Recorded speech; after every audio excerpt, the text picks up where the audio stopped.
할렐루야. 오늘도 하나님 앞에서 말씀으로 같이 하루를 시작하게 되어서 너무 감사하고 기쁩니다. 오늘 같이 볼 하나님의 말씀은 창세기 11장입니다. 2절부터 8절입니다. 이에 그들이 동방으로 옮기다가 신할 평지를 만나 거기 거류하며 서로 말하되 자 벽돌을 만들어 견고히 굽자 하고 이에 벽돌로 돌을 대신하며 역청으로 진흙을 대신하고 또 말하되 자 성읍과 탑을 건설하여 그 탑 꼭대기를 하늘에 닿게 하여 우리 이름을 내고 온 지면에 흩어짐을 면하자 하였더니 여호와께서 사람들이 건설하는 그 성읍과 탑을 보려고 내려오셨더라. 여호와께서 이르시되 이 무리가 한 족속이요 언어도 하나이므로 이같이 시작하였으니 이후로는 그 하고자 하는 일을 막을 수 없으리로다. 자 우리가 내려가서 거기서 그들의 언어를 혼잡하게 하여 그들이 서로 알아듣지 못하게 하자 하시고 여호와께서 거기서 그들을 온 지면에 흩으셨으므로 그들이 그 도시를 건설하기를 그쳤더라. 아멘. 오늘은 창세기 11장을 통하여서 바벨탑과 심판이라고 하는 주제로 말씀을 나누겠습니다. 바벨탑 사건은 성도들에게 아주 중요하게 관심사가 되고 세상에서도 한 번씩은 들어보았을 만한 그런 내용이에요. 왜냐하면 언어가 바꿔지고 인종들이 나누어지게 되는 그런 계기가 되는 장면이 바로 이 바벨탑의 사건이기 때문에 그렇습니다. 시간적으로는 노아 홍수가 끝난 지 약 100년 정도가 됐습니다. 그러니까 노아가 700살 정도 됐었던 때예요. 그리고 앞으로도 노아는 250년을 더 살게 됩니다. 그러니까 그가 여전히 복음을 전할 수 있는 그런 환경인데도 불구하고 온 땅이 하나님 앞에서 생육하고 번성하는 그 축복을 받았는데 악으로 더 번성하여 가고 있습니다. 왜 그래요? 바로 아담이 대표가 첫 번째 지은 그 죄로 말미암아 우리에게 이와 같은 일들이 나타나는 것입니다. 그래서 죄의 파급이 얼마나 무서운지를 우리에게 알게 되는 거죠. 하나님의 심판을 경험한 이 노아와 노아의 아들들이 계속적으로 얼마나 하나님의 진노가 컸는지, 심판 전에 사람들이 육으로 어떻게 살았는지, 하나님 말씀대로가 아니라 육체의 원하는 대로 살아서 하나님의 신이 그들과 함께하지 않는 그런 삶을 이야기했을 텐데도 불구하고 그들은 자기들의 마음으로 또 자기가 원하는 대로 사람 위에 사람이 있으며 그렇게 사람 통치를 하기 시작하고 나라를 세우고 다스리기 시작합니다. 그래서 인생의 모습은 우리만이 아니라 그 뒤에 있는 영적인 죄에 대한 권세, 그리고 사단의 권세가 있다는 것을 우리는 기억을 해야 돼요. 성도는 이런 악한 세상에서 살고 있습니다. 그럼에도 불구하고 우리는 여전히 이 악한 세상에서 그리스도의 복음의 말씀을 전해야 돼요. 생명의 길은 협착하고 좁습니다. 사람들이 잘 찾지 않아요.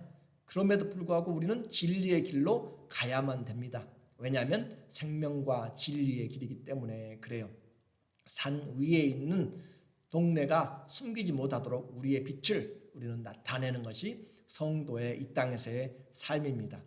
이제 사람들이 동방으로 가다가 길을 멈추고 성읍과 탑을 쌓기 시작했어요. 하나님이 흩어지라고 했는데 가기가 싫었던 것입니다. 그래서 2절에 보니까 이에 그들이 동방으로 옮기다가 신할 평지를 만나 거기 거류하며, 믿음도 하나님의 말씀을 듣고 가다가 뒤로 물러가면 그것은 문제가 생기는 것이에요. 신앙은 위에서 부름의 상을 향하여, 표대를 향하여 멈추지 않고 뒤의 것은 잊어버리고 앞을 향하여서 가는 것입니다. 우리는 믿음의 길에서는 뒤로 물러가거나 곁으로 빠져서는 안 되는 것이에요. 믿음은 지속적으로 앞으로 주님의 부르심을 향하여 달려갈 길을 마치는 것이 믿음의 특성입니다. 왜 그렇게 그들이 멈췄어요? 그들은 자신들의 이름을 내기 위해서입니다. 그리고 흩어짐을 면하기 위해서요. 3절에 서로 말하되 자 벽돌을 만들어 견고히 굽자 하고 이에 벽돌로 돌을 대신하며 역청으로 진흙을 대신하고 또 말하되 자 성읍과 탑을 건설하여 그 탑 꼭대기를 하늘에 닿게 하여 우리 이름을 내고 온 지면에 흩어짐을 면하자 하였더니 이제 인간의 기술이 발전합니다. 자신감이 생깁니다. 수십 년 수백 년씩 살다 보니까 그런 지혜들을 가지고 있는 것이죠. 인간의 자기들의 힘으로 세상을 살아갈 수 있다는 그런 생각이 듭니다. 하늘까지 닿게 하려는 야망은 단순히 자기들의 먹고 살 그런 성을 짓고 하는 것에서 멈추지 않았습니다. 인간의 욕망인 것이죠. 그리고 하늘까지 닿자 흩어짐을 면하자라고 하는 것은 하나님의 약속을 거부하는 것이죠. 홍수에도 살아남을 수 있는 방주 같은 그런 탑을 세우자는 것입니다. 높은 산도 다 잠겼는데 그 산보다 더 높이 하늘까지 대를 탑을 쌓아보자라고 하는 인간의 욕망이고 야망이고 교만이 그렇게 시작되었습니다. 뿐만 아니라 흩어짐을 면하자 하나님께서 흩으신 것을 막고 있는 것이에요. 이름을 내는 것은 세상의 명예입니다. 하나님 앞에서 자기들의 이름을 내기 위해서 함께 뭉쳤습니다. 역사학자 필로는 그의 기록에 보면 이 벽돌에 자기들의 이름을 새겨서 쌓아 올려갔다라고 그렇게 이야기하고 있습니다. 사단은 세상을 자기 이름을 위해서 살도록 하는 것이에요. 자기 이름으로 사는 자는 하나님의 말씀대로 살지 않는 것이며 하나님을 대적하는 것입니다. 성도는 창세기 4장 26절에 에노스가 여호와의 이름을 비로소 불렀더라라고 하는 것처럼 또 창세기 12장 8절에 아브라함이 여호와의 이름을 불렀더라라고 하는 것처럼 성도는 하나님의 이름을 부르고 사는 것이에요. 이것을 우리는 예배자라는 그런 표현을 했어요. 또 사도행전 3장에서도 요한과 베드로가 말합니다. 은과 금은 없거니와 내게 있는 것으로 너에게 주노니 곧 나사렛 예수의 이름으로 걸으라 라고 그렇게 이야기를 해요. 그러니까 성도는 무엇으로 사는가? 예수 그리스도 이름으로 사는 것입니다. 그리고 나중에 그 예수 그리스도 이름으로 우리에게 주님이 보상을 해주는 것이고 우리는 그분에게 속한 것이 되어 요한계시록 3장 12절에 이기는 자는 내 하나님 성전에 기둥이 되게 하리니 그가 결코 다시 나가지 아니하리라. 내가 하나님의 이름과 하나님의 성 곧 하늘에서 내 하나님께로부터 내려오는 새 예루살렘의 이름과 나의 새 이름을 그의 위에 기록하리라. 우리 이마에 우리 얼굴에 그리스도의 이름이 있는 것이에요. 우리는 내 이름으로 사는 것이 아니라 그분의 이름으로 마지막 승리의 장 요한계시록 22장의 마지막 결론도 주의 이름을 가지고 사는 거예요. 22장 4절에 그의 얼굴을 볼 터이요 예수님의 얼굴이죠. 그의 이름도 그들의 이마에 있으리라. 이 그들은 구원받은 성도들을 이야기합니다. 우리들의 이마에 주님의 이름이 있다는 것은 우리가 주님을 나타내는 제사장이요 왕 같은 자다라고 하는 표현을 지금 말을 하고 있어요. 그러니까 세상을 우리는 지금 누구 이름으로 또 누구 이름을 위하여 사는가? 사나 죽으나 그리스도의 이름이 우리 신앙의 목적인데 사단은 하나님의 이름 말고 당신의 이름을 내시오. 내 이름을 내시오. 당신 이름이 높아져야 됩니다. 라고 그렇게 우리 뒤에서 부추기는 것이에요. 하나님은 감찰하시는 하나님입니다. 하나님이 그들의 반역을 보시려고 강림하셨어요. 5절에 보니까 여호와께서 사람들이 건설하는 그 성읍과 탑을 보시려고 내려오셨더라. 주님이 내려오시는 장면을 지금 이렇게까지 표현하는 것은 얼마나 이 사건이 큰 반역인지를 우리에게 말을 해주고 있습니다. 인생의 야망과 죄성이 함께 모이면 더욱 커집니다. 죄인들이 함께 모여서 큰 반역을 일으키고 있습니다. 6절에 여호와께서 이르시되 이 무리가 한 족속이요 언어도 하나이므로 이같이 시작하였으니 이후로는 그 하고자 하는 일을 막을 수 없으리로다. 하나님께서 지금 이들에게 인생의 반역을 지금 못 막는다, 능력의 한계를 지금 말씀하는 것이 아니에요. 죄인들이 모이고 그 모임이 많아질수록 악이 많이 연구되고 밤새 그들이 계획을 세울수록 공모할수록 그 죄가 커지고 심판을 당하기 때문에 죄의 일상화를 주님이 지금 막으시려고 지금 하는 것이에요. 심판을 연기시키려고 하는 편입니다. 감찰하신 하나님은 이미 다 알고 계세요. 시편 139편 2절에 주께서 내가 앉고 일어섬을 아시고 멀리서도 나의 생각을 밝히 아시오며 나의 모든 길과 내가 눕는 것을 살펴보셨으므로 나의 모든 행위를 익히 아시오니 여호와여 내 혀의 말을 알지 못하시는 것이 하나도 없으시니이다. 주님은 내가 왜 앉는지, 내가 왜 일어나는지, 나의 생각까지도 중심까지도 꿰뚫어 보시고 아세요. 내가 가야 될 길도 아세요.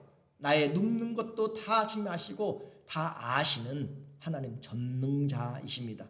내 입술의 혀의 말을, 내가 혀의 입술에서 말을 꺼내기 전에 이미 아시는 하나님이세요. 감찰하시는 하나님, 그 하나님께서 이제 심판을 위하여서 다 알고 있지만 내려오셔서 심판에 대한 것을 다시 이야기하십니다. 주님이 우리에게 언어를 지금 혼잡케 하심으로 그들을 지금 소통이 불가능하게 함으로써 이 성을 쌓지 못하게 하는 것이에요. 7절에 자 우리가 내려가서 다시 내려오는 행동을 이야기하고 있습니다. 거기서 그들의 언어를 혼잡하게 하여 그들이 서로 알아듣지 못하게 하자 하시고 여호와께서 거기서 그들을 온 지면에 흩으셨으므로 그들이 그 도시를 건설하기를 그쳤더라. 우리에게 주님이 지금 반복적으로 강림하셨다라고 그렇게 표현하는 것은 모르시기 때문에 내려오시는 것이 아니라 우리에게 회개할 기회를 주기 위한 것입니다. 창세기 18장에도 소돔과 고모라의 죄가 하늘에 사무쳤고 사람들의 탄원이 사무쳤기 때문에 천사들이 와서 아브라함에게 들려서 그 롯에게까지 소돔과 고모라까지 들어가서 확인하는 것은 몰라서가 아니라 회개할 기회를 하나님께서 주기 위함인 것이죠. 지금도 베드로전서 3장 이후에 보면은 왜 이렇게 더디는가? 주의 심판이 왜 더디는가? 하나님은 한 사람이라도 더 구원받기를 원하시기 때문에 우리에게 더딘 것처럼 그렇게 느껴진다라고 하는 것이에요. 이제 우리가 내려가서 7절에 이야기하죠. 삼위일체 하나님의 표현입니다. 이것은 주님께서 이 말씀으로 우리가라는 표현을 쓸 때는 아주 중요한 결정을 할 때 삼위일체 협의를 지금 표현하고 있는 것이에요. 창세기 1장 26절에도 우리가 우리의 형상대로 우리의 모양대로 사람을 만들고 한 분 하나님, 그렇지만 삼위로 계시는 하나님께서 협의를 통하여서 중요한, 그리고 창세기 3장 22절부터 24절까지도 우리 중 하나같이 되었기 때문에 생명나무의 길을 막자라고 그렇게 하시는 말씀이고, 오늘도 이 반역이 하나님을 향하여 되어졌기 때문에 주님이 우리가라는 그런 주님의 장엄한 복수형을 써가지고 우리에게 이야기를 하고 있습니다. 그래서 결국 이 사건으로 인해서 언어가 각각 나누어지게 혼잡하게 되었어요. 섞어버렸습니다. 그러므로 이해가 되지 않게 되었고 이제 탑을 쌓는 것이 멈추게 되었고 흩어지게 되었습니다. 오늘날도 우리는 이 성경의 기록처럼 다양한 언어와 다양한 민족들로 나누어진 그 현장에서 지금도 살고 있습니다. 하나님의 말씀을 거역한 인생의 건축은 다 무너집니다. 하나님의 말씀대로 심지 아니하는 씨는 다 뽑아집니다. 하나님을 떠난 가인이 쌓은 에녹의 성, 하나님을 대적한 이 바벨탑의 성, 그리고 탑, 그리고 마지막에 나타나게 될 요한계시록의 사단과 함께 그 대적자들이 세워놓은 마지막 바벨론의 탑도 다 무너지게 되어 있습니다. 그래서 요한계시록 18장 2절에 천사가 말합니다. 힘찬 음성으로 외쳐 이르되 무너졌도다 무너졌도다 큰 성 바벨론이여 귀신의 처소와 각종 더러운 영이 모이는 곳과 각종 더럽고 가증한 새들이 모이는 곳이 되었도다. 무너졌도다 무너졌도다. 큰 성 바벨론이여. 이 바벨론은 하나님을 대적하는 사단의 총 세력을 말하고 있는 것이에요. 그래요. 하나님이 세우지 않은 인생의 성은 다 무너집니다. 하나님이 심지 않은 가라지는 다 뽑히게 되고 결국 알곡만 남게 됩니다. 하나님이 건축하지 않은 인생 다 무너집니다. 하나님의 세운 새 예루살렘 성만 마지막에 영원히 남게 됩니다. 오늘 우리는 잘 본문을 이해해야 돼요. 나는 알곡인지 가라지인지를 보아야 됩니다.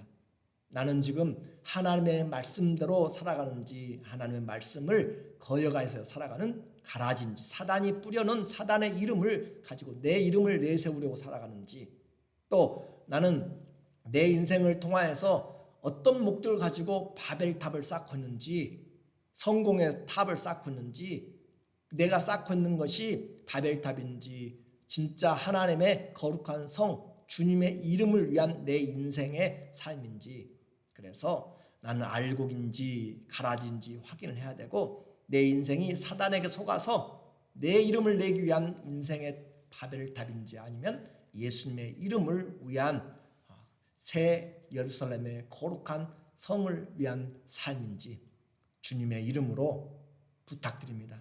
우리는 영생을 심고 건축하는 그런 하나님의 사람들 되시기를 예수 그리스도 이름으로 축원합니다. 아멘. 기도하겠습니다. 하나님 아버지, 성경의 역사처럼 오늘 주님 앞에 영생의 생명을 심어가는 알곡이 되게 하여 주시고 영원한 건축물 새 예루살렘 성으로 지어져 가도록 우리의 삶을 주님께서 날마다 함께하여 주시옵소서. 예수님의 이름으로 기도드리옵나이다. 아멘. 오늘 하루도 주님과 함께 우리에게 주어진 믿음의 길에서 물러가지 말고 끝까지 영생의 말씀을 심고 또 주님을 위한 이름을 위한 인생을 건축하시기를 주의 이름으로 축원하고 감사한 하루 되시기를 간절히 기도합니다. 감사합니다.